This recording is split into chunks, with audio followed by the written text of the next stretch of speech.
제 중학교 때에 가장 친한 친구가 갑자기 어머님이 교통사고로 세상을 떠나셨습니다. 아버지도 안 계신데 단 둘이 살다가 갑작스럽게 황망스러운 소식을 전하니까 도대체 할 수 있는 것이 아무것도 없었지요. 특별히 너무 가난하다 보니까 빈소에다가 영정사진조차 차릴 수가 없었습니다. 70년대에 너무너무 힘들었잖아요. 겨우 동네 사진관 아저씨가 협조를 해주셔서 앨범을 뒤지고서 아주 젊은 시절에 사진을 하나 찾아서 영정사진으로 꾸민 적이 있습니다. 옆에서 지켜보면서도 참 당황스러웠습니다. 근데 여러분, 이렇게 상이 났을 때에 그 자체가 당황스럽지만 영정사진을 준비하지 못한 당황함 이상으로 우리가 당황스러운 게 뭐냐 하면은 갑작스럽게 세상을 떠나시면서 아무런 마지막 유언도 남기지 않는 경우입니다. 남겨진 자식들 입장에서는 참 많이 서운하기도 합니다. 특별히 고인께서 많은 재산을 가지고 있는 경우라고 하면은 아무런 유언도 남기지 않고 떠나신 경우, 많은 경우 남겨진 자식들 사이에 그 유산을 놓고 분쟁하는 모습을 많이 보지 않습니까? 그래서 요즘은 살아계실 적에 아예 유언 공증이라는 것을 남깁니다.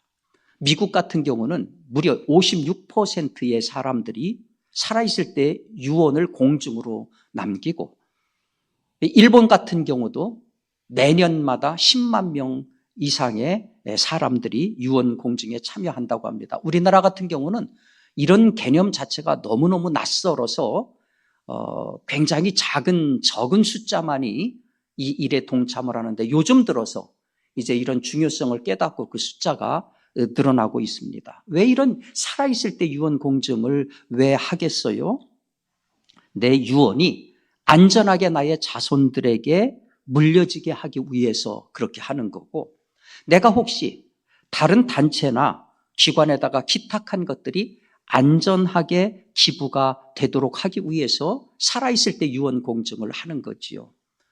근데 이런 유언 공증, 법적인 어떠한 효력을 갖는 유언 공증 이전에도 살아있을 때에 많은 분들이 유언을 남기곤 했습니다.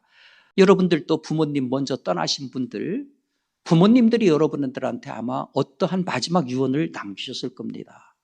그것이 무엇인가요? 저는 중학교 2학년 때 저희 생모께서 세상을 떠나셨습니다. 저희들한테 남긴 마지막 말씀은 굳세게 살아라. 그 한마디 말씀을 유언으로 남기셨습니다. 그런데 그 말씀이 그 다음에 제가 살아가면서 어려울 때에, 힘들 때에 저에게 큰 힘이 됐어요. 그래, 어머니 말씀처럼 굳세게 살아야지. 나중에 어머니 봤을 때에 부끄럽지 않아야지. 여러분들이 만약에 세상을 떠나시기 전에 유언을 남긴다면 무슨 말을 마지막 말로 남기겠습니까?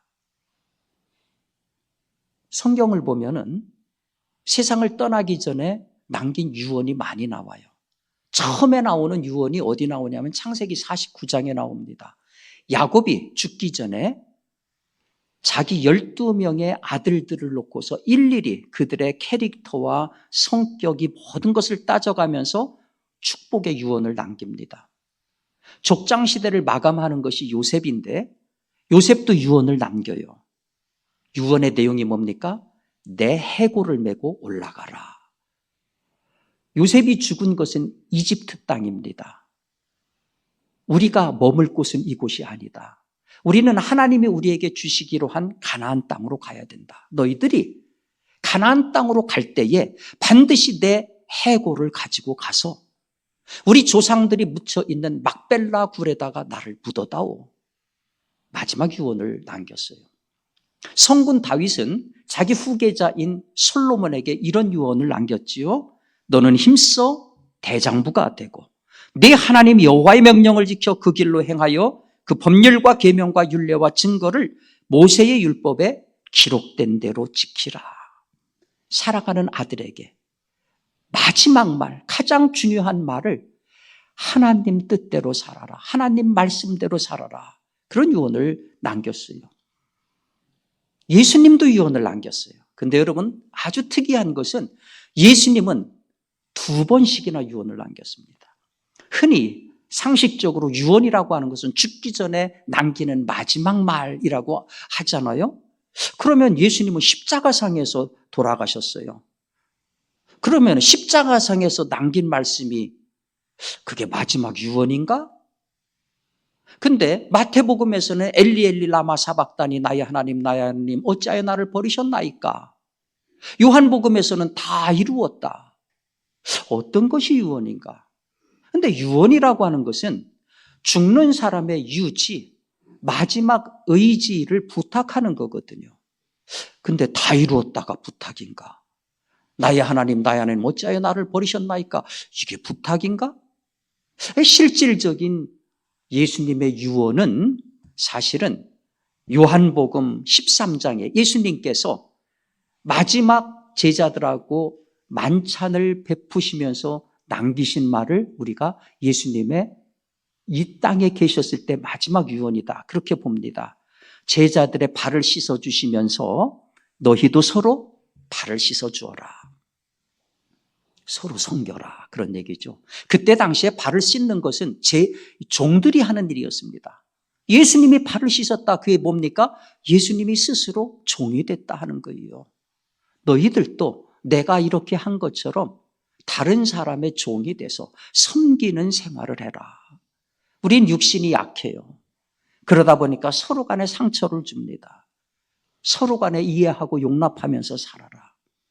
우리 성도들은 영적으로는 목욕한 사람들이라고 주장을 합니다. 그러나 여전히 육신을 가지고 죄성이 있기 때문에 내가 상처를 주고 또 상처를 받아요. 실수도 많이 합니다.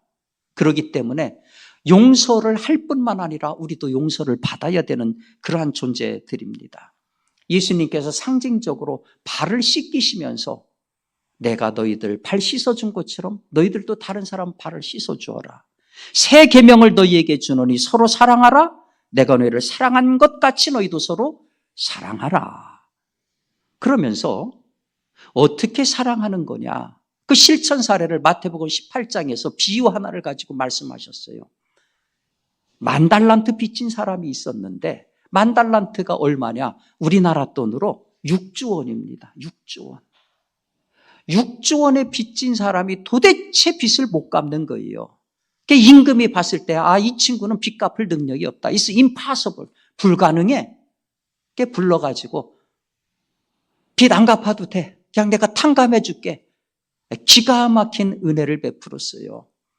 근데 이렇게 기가 막힌 은혜를 베푼 사람이 나와서 자기한테 100데나리온 빚진 사람 목을 콱 우여잡고 너 빨리 빚 갚어.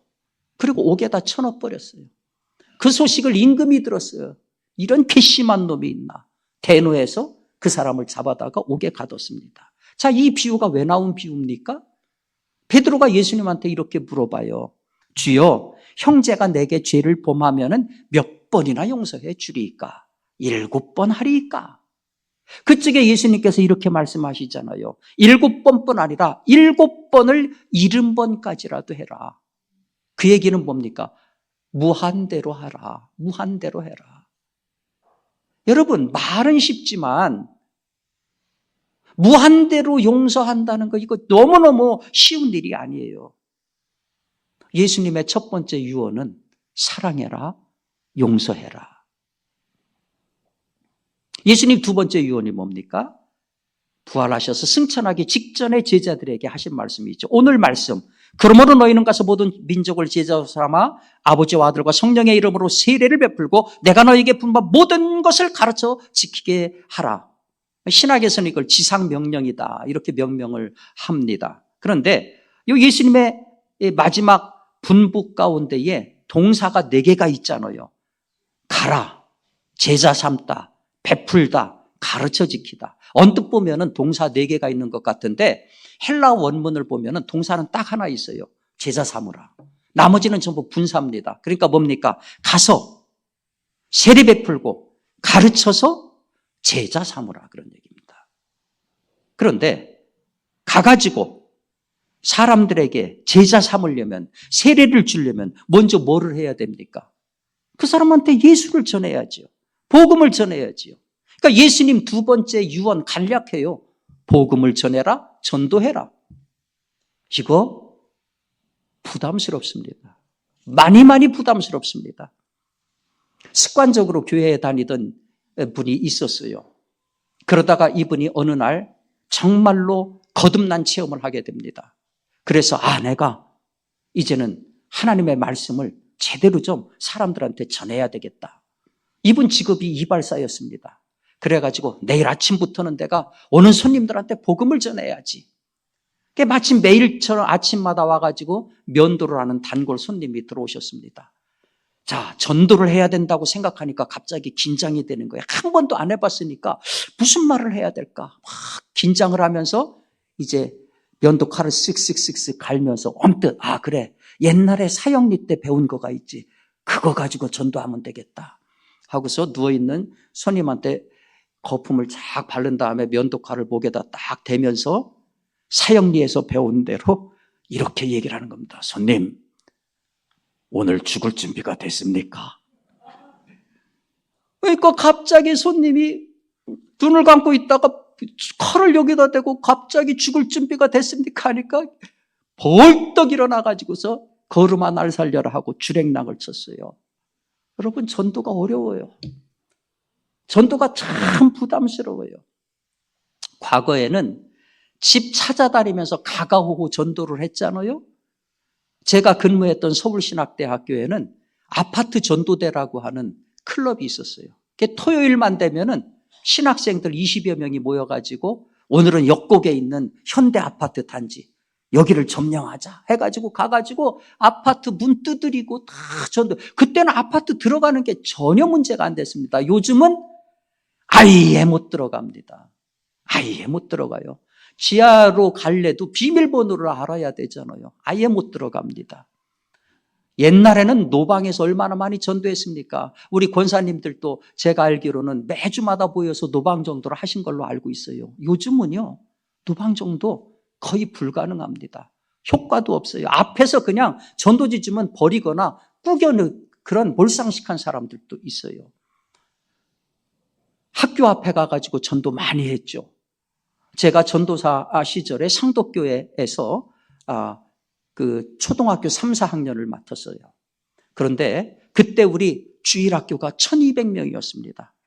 여러분, 주일학교 1200명, 그때 아마도 성결교회에서 가장 많은 주일학교였을 거예요. 어떻게 그 1200명이 가능했냐고요? 신학생 셋이서 부감을 맡았어요. 그래가지고 1, 2학년, 3, 4학년, 5, 6학년 셋이 맡아가지고서 금요일마다 교사가 88명이었는데 3등분 해가지고 어린이 전도협회로 철야를 가는 겁니다. 금요일 날. 그래서 어린이 전도협회 가가지고서 철야를 해요. 매주마다. 그래서 새로운 찬송도 익히고 불같이 뜨겁게 기도도 하고 새벽이 되면은 첫 열차를 타고 첫 전철을 타고 학교 기숙사로 가서 쪽잠을 잡니다. 그런 다음에 12시까지 다시 상도교회로 와요. 국수 말아먹고 1시까지 상도초등학교 앞에 가가지고 전도지를 나눠줍니다. 그렇게 뜨겁게 전도하니까 1200명이 모였어요. 요새는요, 초등학교 앞에 가가지고 전도지 못 돌려요. 법적으로 못하게 돼 있어요. 옛날에는 교회에서 전도왕이라고 하는 시상식도 했어요. 어떤 교회는 한 분이 매달마다 100명 이상씩을 전도하는 놀라운 일도 있었어요. 근데 요즘은 전도라는 말 자체를 꺼내는 것도 부담스러운 그런 시기가 됐어요. 어느 목사님께서 한 달 동안을 그냥 전도에 대해서만 줄기차게 설교를 하셨더니 설교 끝나고 어느 분이 목양실에 딱 들어와서 이렇게 항의를 하더래요. 아니 목사님, 그렇잖아도 직장에서도 매일처럼 실적 올리라고 압박을 받는데 교회 와서까지 이렇게 괴로움을 주시면 어떻게 합니까? 아직까지 제 목양실에 찾아온 분은 없었습니다. 잔 스타트라고 영국의 유명한 성공의 목사님이 왜 사람들이 전도를 두려워하는가? 그 이유를 4가지로 이야기를 하셨어요. 첫 번째는 말이라도 붙여봐야 되겠다는 동기 자체가 없다. 두 번째는 뭘 말해야 될지 모르겠다. 세 번째는 전도를 해서 열매가 맺힐까? 확신이 없다. 네 번째는 그 사람 안에 예수 자체가 없다. 이 4가지 중에 하나일 것이다. 그렇게 이야기를 했습니다. 여러분, 예수님께서 남기신 2가지 유언은요, 다 부담스러워요. 사랑해라, 용서해라, 이거 부담스러워요. 그리고 복음을 전해라, 이것도 부담스러워요. 그러면 이렇게 부담스러운 걸 우리한테 주시는 건 우리 괴롭히려고 하는 걸까요? 부모님이 우리에게 유언 남기시는 것은 우리를 괴롭히려고 하는 걸까요? 아니잖아요. 어느 분이 죽으면서 가장 친한 친구를 불러가지고 자기 유언을 남겼어요. 내가 자네한테 우리 자식들에 관한 유언을 좀 할 테니까 자네가 꼭 그거를 좀 해주게. 내가 말이 17마리가 있어. 이 17마리를 가지고 우리 애들이 셋인데 큰 놈한테는 2분의 1을 주게. 둘째 놈한테는 3분의 1을 주게. 막내한테는 9분의 1을 주게. 그리고 꼴까닥하고 죽었어요. 자, 이제 이 친구가 그 유언을 받고 나서 고민이 생겼어요. 아니, 말 17마리 주면서 2분의 1을 줘라, 3분의 1을 줘라, 9분의 1을 주라. 아무리 머리를 굴려봐도 방법이 생각이 안 나는 거예요. 말을 쪼개서 줄 수도 없고. 그러다가 고민 중에 어느 날 번뜩 머리에 스치는 아이디어 하나가 떠올랐어요. 그래, 내가 말이 한 마리 있지. 이 말을 합해보자. 18머리가 됐어요. 그래서 큰아들을 불러가지고 아버지 유언대로 자네는 2분의 1 가져가게. 자, 계산 한번 해보세요. 18마리의 2분의 1은 얼마입니까? 네, 너무 어렵죠? 9마리죠. 3분의 1은 몇 마리입니까? 다시 계산해 보세요. 산수 실력이 드디어 나오기 시작했습니다. 6마리죠. 자, 9분의 1은 몇 마리입니까? 2마리죠. 자, 한번 이번에는 계산을 해보세요. 자, 9마리 더하기 6마리, 그럼 15마리죠.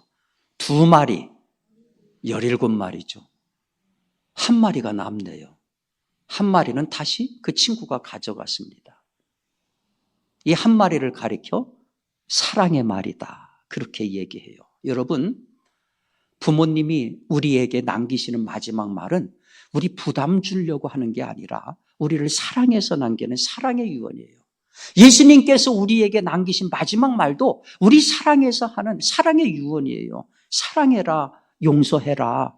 골로새서 3장 13절을 보세요. 누가 너희에게 불만이 있거든 서로 용납하여 피차 용서하되 주께서 너희를 용서하신 것 같이 너희도 그리하라. 여러분, 용서해야 내가 살아요. 용서라는 단어가 무슨 뜻입니까? 풀어준다 그 뜻이에요. 풀어낸다, 풀어준다. 용서하지 않으면은요, 내가 감옥에 갇혀요. 내가 감옥에 갇혀요. 항상 그 감옥에 갇혀서 과거 속에서 살아요. 그래서 그거 끄집어내서 얘기할 때마다 막 전의가 불타올라요.